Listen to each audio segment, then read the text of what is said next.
Admiral Crichton stood on the bridge of his command ship and watched with satisfaction as the Grand Armada dropped out of hyperspace at the edge of human territory. 10,000 vessels of war stretched across space in perfect formation, and their combined firepower could have reduced entire star systems to cosmic dust. He had conquered 50 worlds for the Empire, and never once had he faced an enemy that could stand against such overwhelming force. The human home system lay before them like a ripe fruit waiting to be plucked.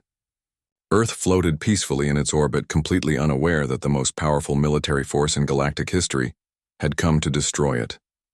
Crichton felt a mixture of pity and contempt for the primitive species that had dared to develop weapons beyond their station. The human defense fleet responded exactly as expected by moving to intercept the Dominion Armada with their pathetic collection of outdated warships. Crichton counted barely 300 vessels, and most of them looked like cargo haulers that had been fitted with weapons as an afterthought. The Admiral actually laughed out loud because this was going to be easier than he had anticipated. Captain. Jake Morrison watched the enemy fleet approach from the bridge of the Havoc and felt his heart sink at the sheer scale of what they were facing. Each Dominion battleship was larger than Earth's biggest space station, and they moved with the confidence of predators who had never known defeat. Phoenix had tried to prepare him for this moment, but seeing the enemy with his own eyes was something else entirely. The first exchange of fire between the human defense fleet and the Dominion Vanguard was over almost before it began. Human missiles exploded harmlessly against alien shields while return fire carved through Earth ships like they were made of paper. Jake watched helplessly as dozens of brave souls died in the first few seconds of combat. Admiral Crichton ordered his fleet to advance and began the systematic destruction of human resistance. His ships moved in perfect coordination, and their tactics had been refined through thousands of battles. Every shot was calculated for maximum efficiency and minimum waste of ammunition because the Empire valued precision above all else. Sam Roberts worked frantically in the Havoc's engineering section to bring all systems online, while the battle raged around them.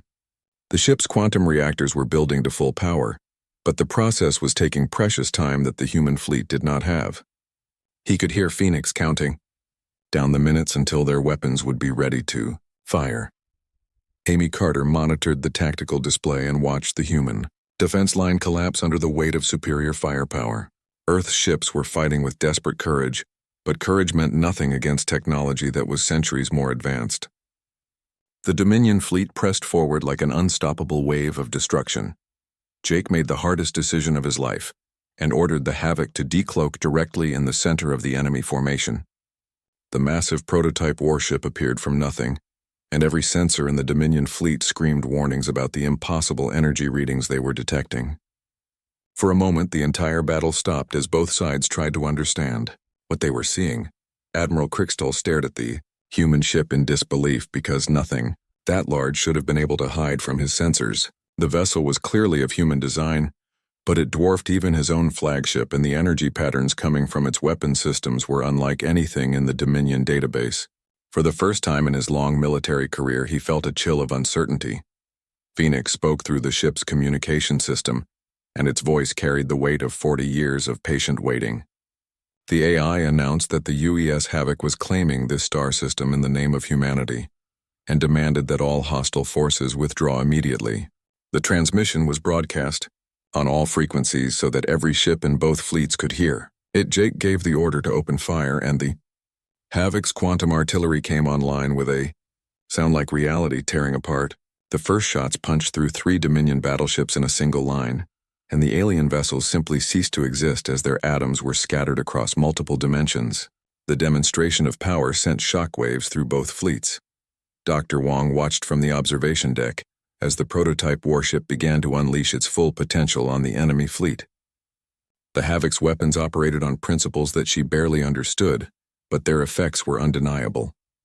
Every time the main guns fired, entire sections of the Dominion formation vanished into quantum foam. Admiral Crichton rallied his forces and ordered them to concentrate all firepower on the mysterious human vessel. 10,000 ships turned their weapons toward the Havoc, and space lit up with energy beams and missile trails. The Admiral was determined to destroy this impossible ship before it could do any more damage to his armada. The Havoc's shields flared to life and absorbed the incoming fire while Phoenix calculated firing solutions for the next volley.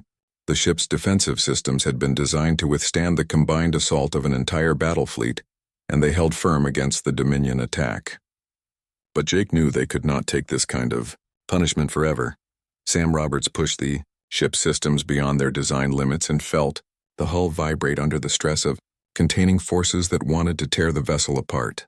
The quantum reactors were running at 120% capacity, and warning alarms echoed through every corridor. He knew they were dancing on the edge of a catastrophic failure. Ben Hughes coordinated with the surviving human ships and tried to get them to fall back while the Havoc drew enemy fire. The Earth Defense Force vessels were still fighting bravely, but they were hopelessly outmatched, and Jake did not want to see any more good people die for nothing. This was humanity's fight, but it was also his responsibility. The Havoc continued its deadly dance through the enemy formation, and each pass left dozens of Dominion ships destroyed or crippled. Jake had become one with the ship's systems, and he could feel every shot that connected with their shields. Phoenix guided his hands across the controls while the AI calculated the optimal path through the chaos of battle. Admiral Crixtal watched his Grand Armada being carved apart by a single enemy vessel and finally understood what the energy readings had been trying to tell him. This was not just another primitive human ship, but something far more dangerous than his intelligence reports had suggested. The humans had been hiding their true capabilities, and now they were revealing them at the worst possible moment. The battle continued to rage around Earth's star, but the tide was slowly turning in humanity's favor. The Dominion fleet was still vastly superior in numbers, but the Havoc was proving that sometimes one ship with the right technology could change the course of history. Jake felt a surge of pride as he realized that his species was not going down without a fight, but the prototype warship was taking damage from the concentrated enemy fire, and Jake knew they could not keep this up much longer. The hull was holding, but the strain was enormous, and Phoenix warned him that several critical systems were approaching failure. They needed to end this battle soon, or the Havoc would become humanity's tomb instead of their salvation. Phoenix led Jake Morrison deeper into the Havoc's memory banks, and what he found there changed everything he thought he knew about human history. The AI's voice carried a weight of sadness as it began to reveal the truth about the dark period, and why all records of it had been erased from official history. 40 years ago, humanity had been a young and optimistic species reaching out to explore the galaxy. Their first colony ships had traveled to distant stars filled with hope for the future and dreams of peaceful contact with alien civilizations. Those dreams had died in fire and screams when the Galactic Dominion found them. The attack on New Geneva had been swift and merciless. Dominion warships had appeared without warning and turned the entire colony into ash in less than an hour. 2 million humans had died before they could even understand what was happening to them. The same fate had befallen 12 other colonies in what the aliens called a standard pacification operation. Dr. Wong found detailed records of the massacre in the ship's archives, and her face went pale as she read the survivor accounts. Families had been torn apart, and children had watched their parents die while alien soldiers swept through the burning cities. The few humans who escaped had fled back to Earth, with news that shattered humanity's innocence forever. The official government response had been to bury all evidence of the attacks and pretend they had never happened. Politicians feared that panic would destroy human civilization from within, so they classified everything and told the public that the colonies had been lost to natural disasters. But not everyone was willing to accept this lie and forget the deaths of millions. A group of military leaders and scientists had formed the Terran Defense Initiative in secret, and they had one simple goal, which was to make sure humanity would never again be defenseless against alien aggression. They gathered the brightest minds and unlimited resources to develop weapons that could fight a galactic empire and win. Sam Roberts studied the technical specifications of the TDI's projects and realized they had achieved miracles of engineering. The Havoc was just one of 13 prototype vessels that had been built using technology reverse-engineered from captured alien equipment. Each ship had been designed to exploit different weaknesses in Dominion military doctrine. Ben Hughes accessed the personnel files of the original Havoc crew and found that they had been the best of the best. Captain Maria Santos had been Earth's greatest tactical genius, while her officers were all veterans of the secret war against Dominion scout forces. They had trained for years to operate the ship's advanced systems and fight against impossible odds. Phoenix explained that the other 12 ships had been given different missions across the galaxy. The UES Thunder had been designed as a stealth vessel to strike at enemy supply lines, while the UES Storm specialized in planetary bombardment. Together, the 13 ships would have been an unstoppable force capable of bringing down the entire Dominion Empire. But something had gone terribly wrong with the project, and all the other ships had vanished along with their crews. Phoenix's records showed that they had simply stopped responding to communications one by one, until only the Havoc remained. The AI did not know what had happened, but it suspected they had been discovered and destroyed by enemy agents. Jake asked why the Havoc had survived when all the others had been lost, and Phoenix's answer chilled him to the bone. The ship had been hidden in the Kepler Nebula on the orders of someone within the TDI who had suspected that the project had been compromised. The original crew had been evacuated and the ship had been set to sleep mode until someone could safely recover it. Amy Carter found evidence that the Dominion had infiltrated Earth's government and learned about the secret weapons program. Alien agents had worked for decades to identify and eliminate anyone connected to the TDI while covering their tracks by making the disappearances look like accidents. The entire organization had been systematically destroyed from within. Dr. Wong discovered that the memory wipes and document destruction had been so thorough that even the current Earth Defense Force had no knowledge of humanity's true capabilities. The politicians who ordered the cover-up were long dead, and their successors genuinely believed that humanity had never encountered hostile aliens before. Phoenix showed them classified communications between TDI leaders in the final days before the organization was destroyed. The messages painted a picture of growing paranoia and desperation as key personnel vanished and safe houses were compromised. The last transmission had come from Admiral Helen Cross, who warned that the enemy was closer than anyone suspected. Jake realized that they were not just fighting to save humanity, but to avenge the deaths of everyone who had tried to prepare for this moment. The TDI scientists and engineers had sacrificed everything to build weapons like the Havoc, and now their work was the only thing standing between Earth and total destruction. Sam found detailed technical manuals for weapon systems that pushed the boundaries of known physics. The Havoc carried quantum torpedoes that could phase through any known shielding and antimatter cannons that drew power directly from parallel dimensions. But the most terrifying weapon was the temporal displacement array that could literally erase targets from history itself. Phoenix warned them that using the temporal weapons carried enormous risks, because changing the past could have unpredictable effects on the present. The TDI scientists had theorized that destroying too many enemy ships with these weapons might create paradoxes that could unravel reality itself. But desperate times called for desperate measures. Ben discovered that the Dominion kept detailed records of their encounters with prototype human vessels, and their reports made for interesting reading. Alien commanders described human ships that appeared from nowhere and vanished just as quickly after inflicting massive damage.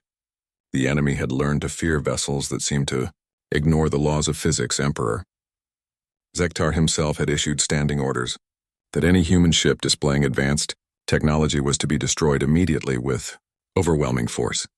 The aliens had come to understand that humanity was far more dangerous than their primitive appearance suggested, and that underestimating them could be fatal. Jake studied the tactical data from previous battles and began to understand how the prototype ships had been designed to work together. Each vessel covered the weaknesses of the others, and their combined firepower would have been enough to challenge even the Emperor's personal fleet. But now he had only one ship against an entire armada. Phoenix calculated that the approaching Dominion fleet contained more firepower than had ever been assembled in galactic history. Emperor Zektar was taking no chances with humanity, and had brought enough ships to sterilize every human world simultaneously. The Emperor intended to finish what he had started 40 years ago. As Jake absorbed all this information, he felt the weight of history pressing down on him. He was not just a salvage captain anymore, but the inheritor of humanity's greatest military secret. The ghosts of the TDI were counting on him to complete their mission and save the species they had died trying to protect. The Havoc represented the culmination of human ingenuity and determination in the face of extinction. Every system had been designed by people who knew they might not live to see their creation used, but who built it anyway, because they refused to let humanity go quietly into the darkness. Emperor Zektar stood on the bridge of his flagship and looked out at the greatest armada ever assembled. 10,000 ships stretched across space like a metal galaxy, and each one carried enough weapons to destroy a planet. He had ruled the Galactic Dominion for 300 years, and in all that time no enemy had ever survived his full attention. The humans had been on his list of targets for 50 years, but they lived so far from the Empire's core worlds that he had not bothered with them. They were just another primitive species that would be crushed when he got around to it. But now his scouts had detected strange energy readings near human space, and that changed everything.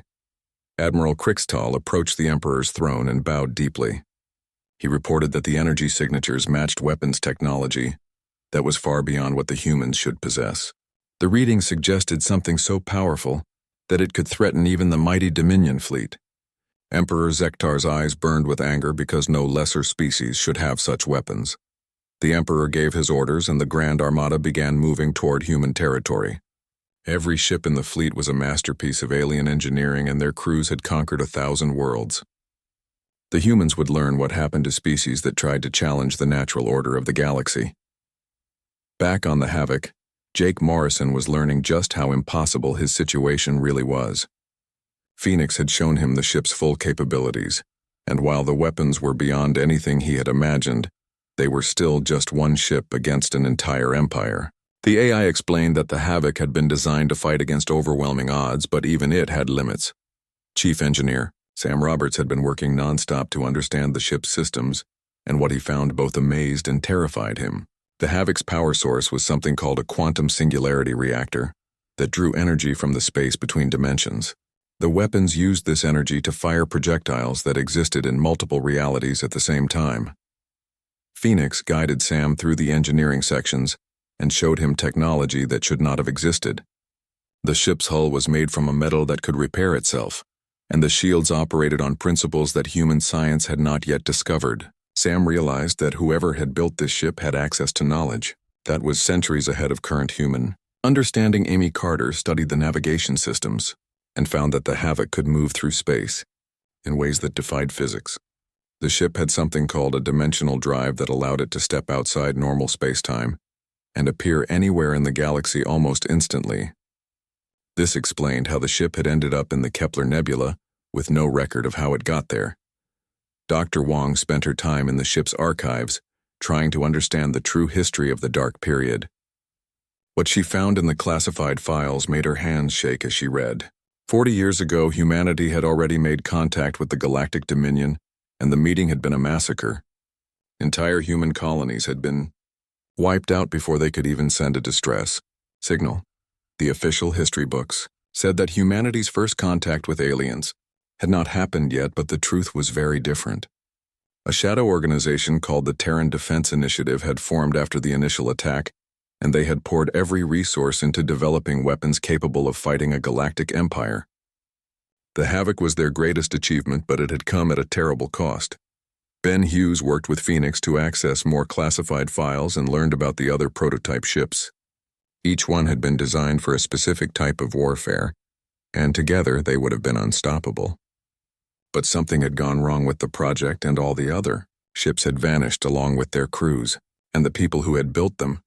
Jake began to understand that the current Earth government knew nothing about the coming threat, because all records of the first contact had been buried.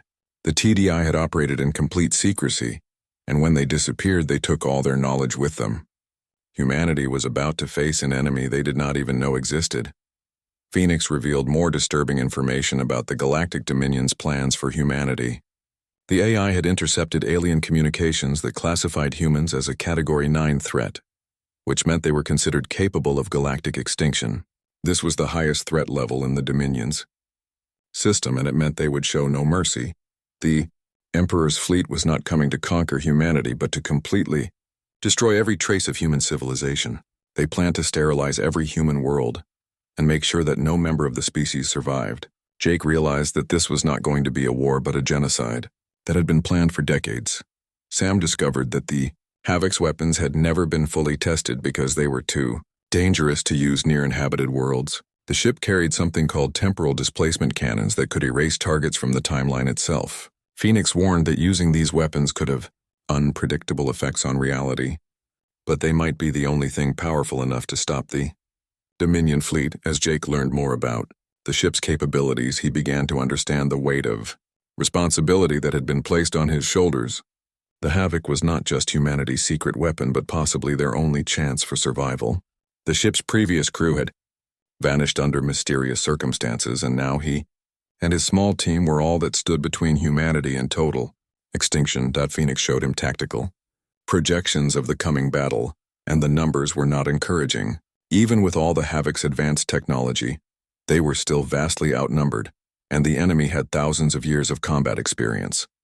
The AI calculated their chances of survival at less than 1%, but Jake had never been good at accepting impossible odds. The Emperor's fleet was still days away from reaching human space, but Jake knew that time was running out.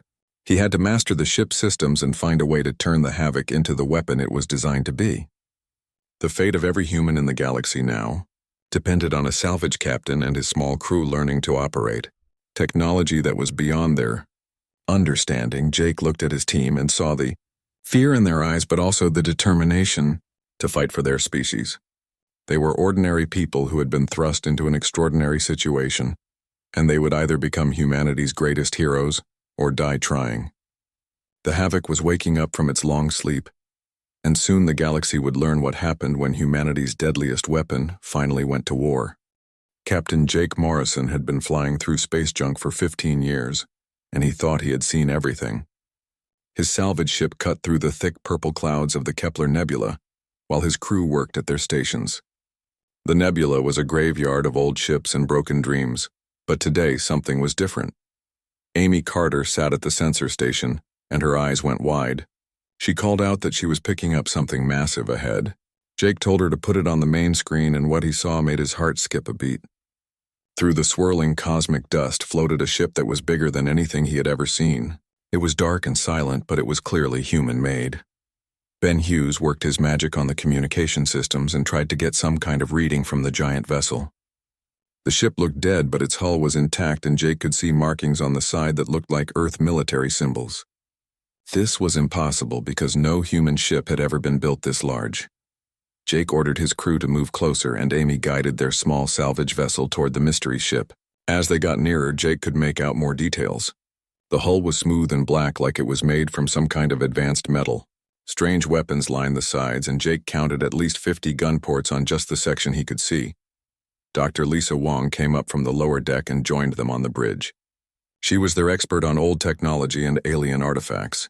When she saw the massive ship, her face went pale. She told Jake that the quantum signatures were definitely human, but the design was unlike anything in the official records. Ben managed to hack into the ship's outer systems and found the name painted on the hull. It read US Havoc in faded white letters. Jake had never heard of any Earth ship called the Havoc, and he knew the names of every major vessel in the human fleet. This ship was not supposed to exist. Amy found an open docking bay, and Jake carefully piloted their salvage ship inside. The bay was enormous and could have held 20 ships their size. Emergency lights flickered on as they entered, and Jake realized the ship still had some power. This was getting stranger by the minute. The crew put on their spacesuits and stepped out into the alien vessel. The corridors were wide and tall, like they were built for giants. Their footsteps echoed in the empty halls as they made their way toward what looked like the bridge. Jake felt like he was walking through a ghost ship. Ben found a working computer terminal and plugged in his portable decoder. The screen came to life and showed information that made no sense. According to the ship's logs, the Havoc was built 40 years ago during something called the Dark Period. Jake had studied human history, and there was no such thing as a dark period in the official records. Dr. Wong examined the walls and found strange symbols carved into the metal. She said they looked like human military codes, but they were more advanced than anything currently in use. The technology on this ship was at least 50 years ahead of what Earth could build today. Amy discovered that the ship's main computer was still active deep in the core. Jake made the decision to try to wake it up, even though it might be dangerous. Ben connected his systems to the main computer, and suddenly the entire ship came alive with light and sound. A voice spoke through the communication system and introduced itself as Phoenix. The AI said it had been waiting for someone to find the ship, and that it had important information about humanity's future. Jake felt a chill run down his spine because Phoenix sounded more human than most people he knew. Phoenix explained that the Havoc was part of something called the Endgame Protocol. This was a secret military project that was designed to fight alien enemies that threatened Earth. Jake asked why. There was no record of this project, and Phoenix said that all official documents had been destroyed for security reasons. The AI showed them through the ship's systems, and Jake's mind was blown by what he saw. The Havoc had weapons that could destroy entire fleets and shields that could stop almost any attack. The ship was a flying fortress that was built for one purpose, and that was to win impossible battles. Dr. Wong asked Phoenix about the other ships in the project, and the AI's voice became sad. It told them that there had been 12 ships like the Havoc, but they had all disappeared along with their crews. Phoenix did not know what had happened to them, but it suspected they had been destroyed or captured by enemy forces. Jake realized they had stumbled onto something much bigger than a simple salvage operation. This ship represented a hidden chapter in human history, and possibly the key to humanity's survival. Phoenix warned them that dangerous enemies were already heading toward Earth, and that the Havoc might be the only thing that could stop them. Ben checked his long-range sensors and found massive energy signatures moving through space toward human territory. The readings showed thousands of ships all heading in the same direction. Jake felt his blood turn cold because he realized they were looking at an invasion fleet. Phoenix confirmed his worst fears and explained that the Galactic Dominion had finally decided to conquer humanity. The alien empire had been planning this attack for decades, and now they were coming with enough firepower to destroy every human world. Jake knew that Earth's small defense fleet would not stand a chance against such overwhelming force. The AI asked Jake if he would take command of the Havoc and lead the fight against the coming invasion. Jake looked at his small crew and realized that they might be humanity's only hope for survival. He accepted the responsibility, even though he knew it might mean their deaths. Phoenix began teaching them how to operate the ship's advanced systems, and Jake felt the weight of the galaxy on his shoulders. The Havoc was humanity's secret weapon, but it was also their last chance to prove that they deserved to exist in a hostile universe, filled with enemies who wanted them dead. The Havoc shuddered under another barrage of enemy fire, and Jake Morrison felt the ship's pain as if it were his own. Phoenix had integrated his nervous system with the vessel's sensors, and now he could feel every hit that penetrated their shields. The prototype warship was dying around them, but it was taking a terrible toll on the Dominion fleet as it fought. Admiral Krickstall realized that conventional tactics were not going to be enough to stop the mysterious human vessel. He ordered his remaining ships to form a sphere around the Havoc and concentrate their fire from all directions simultaneously. The plan was simple and brutal, which was to pour so much energy into the target that even its impossible shields would fail. Phoenix spoke to Jake through their neural link and revealed the ship's greatest secret. The Havoc was not just a weapon, but a key that could unlock humanity's true potential. Hidden within human DNA were genetic markers left by an ancient precursor race, and the ship's quantum field could activate these dormant abilities in anyone with the right bloodline. Sam Roberts felt a strange tingling sensation spread through his body as the ship's quantum reactors reached critical resonance. The energy field was washing over him and rewriting his cellular structure at the molecular level. His mind began to expand, and suddenly he could understand the ship's systems in ways that should have been impossible. For someone with his training, Amy, Carter gasped as her consciousness suddenly connected with every sensor array in human space. She could see the battle from 1,000 different angles and process tactical information faster than any computer ever built. Her fingers danced across the navigation controls with inhuman precision as she plotted courses through the enemy formation. All across human territory, ordinary people began to change as the Havoc's quantum field spread through subspace. Soldiers found themselves able to predict enemy movements before they happened, while engineers could manipulate matter with their thoughts alone. Farmers discovered they could communicate with their crops, and doctors could heal injuries by laying on hands. Dr. Wong watched in amazement as her brain began processing information at superhuman speeds. She could read entire databases in seconds and understand scientific principles that had baffled humanity for centuries. The genetic locks that had kept human potential suppressed for thousands of years were finally being released. The transformation was not without cost, because the quantum field was slowly burning out the Havoc's core systems. Phoenix warned Jake that they had minutes at most before the ship would tear itself apart from the strain of channeling so much energy. The AI calculated that they had one chance, to end the battle before their vessel became a tomb. Ben Hughes established communication links with the other human ships and found that their crews were undergoing the same changes. Fighter pilots were flying with impossible skill, while gunners were hitting targets at ranges that should have been beyond their weapons. The tide of battle was shifting as humanity awakened to its true nature. Jake felt power flowing through his veins as his genetic heritage finally awakened after millennia of dormancy. His mind expanded to encompass tactical possibilities that no normal human could have conceived, and he began to understand the true purpose of the prototype warship. The Havoc had been built not just to fight, but to serve as a catalyst for human evolution. Admiral Kriegstahl watched in horror as the primitive human ships began fighting with coordination and skill that matched his own elite forces. Their weapons were still inferior, but they were using them with precision that seemed almost supernatural. His carefully planned formation began to crumble as human fighters danced. Through his defensive screens, the Dominion Admiral sent a desperate transmission to the Imperial capital warning them about what they were facing. He reported that the humans were not what they appeared to be, and that the Empire had awakened something that should have remained sleeping forever. His final words were a plea for forgiveness for the arrogance that had led to this. Disaster Phoenix made the ultimate sacrifice and began redirecting all remaining power to the ship's temporal displacement array.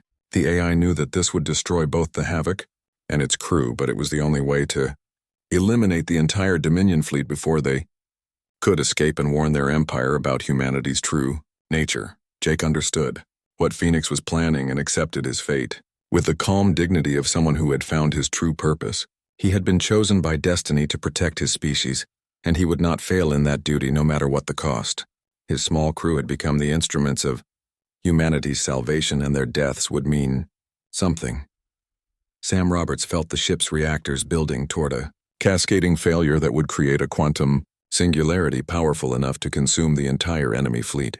He stayed at his post and made sure the containment fields held long enough to complete their mission. His last thought was of the billions of humans who would live because of what they were about to do. The quantum singularity erupted from the Havoc's core and began devouring everything within a light-year radius. Dominion ships tried desperately to escape, but the expanding event horizon caught them one by one and erased them from existence. The Grand Armada that had seemed so invincible just hours before simply ceased to be. Amy Carter guided the IE Singularity's expansion with her enhanced abilities to make sure it consumed every enemy vessel while sparing the human ships. Her consciousness spread across space-time itself as she became one with the fundamental forces of the universe. She felt no fear as the darkness claimed her because she knew her sacrifice had saved countless lives. Admiral Kriegstahl had just enough time to understand what was happening before his flagship was consumed by the artificial black hole. His final transmission was a warning to the Dominion High Command that humanity possessed weapons beyond their understanding and should never be underestimated again. Then he and his entire fleet vanished into the quantum foam. Dr. Wong spent her last moments recording everything she had learned about human potential and transmitting the data to Earth scientists. Her research would help future generations understand their true heritage and continue the evolution that the Havoc had begun. She died knowing that humanity would never again be defenseless against alien aggression. Ben Hughes used his connection to the communication networks to broadcast a final message to every human settlement in the galaxy. He told them about the brave crew of the Havoc and the sacrifice they had made to protect their species. His words would inspire songs and legends that would be remembered for thousands of years. Jake Morrison felt Phoenix's consciousness merge with his own in the final seconds before the singularity consumed them both. The AI shared its knowledge of the other prototype ships and revealed that they were still out there waiting to be found. His last act was to transmit their locations to the human fleet so that humanity's hidden arsenal could be recovered. The quantum singularity collapsed in on itself after consuming the Dominion fleet and left only empty space where the greatest armada in galactic history had once floated. The surviving human ships drifted in stunned silence as they tried to comprehend what they had witnessed. 5 people in their ship had just saved an entire civilization. Earth's government struggled to understand the reports from the battle and the sudden appearance of enhanced humans throughout their territory. The official story spoke of a heroic last stand against alien invaders, but the truth was far more complex. Humanity had been transformed by the sacrifice of the Havoc's crew and would never be the same again. The Galactic Dominion mourned the loss of their Grand Armada, and Emperor Zektar's reign ended in disgrace and exile. The Empire's military leaders studied the battle reports and concluded that humanity should be left alone until they could develop weapons capable of matching human technology. The age of easy conquest was over. Jake Morrison and his crew had given their lives to protect their species, but their legacy would live on in the enhanced humans who carried their genetic gifts. Children born after the quantum field exposure showed abilities that previous generations could only have dreamed of possessing. Humanity had finally claimed its birthright among the stars. The other prototype ships remained hidden in deep space, waiting for the day when humanity would need them again. But for now, the galaxy had learned to respect the species that had once seemed so primitive and defenseless.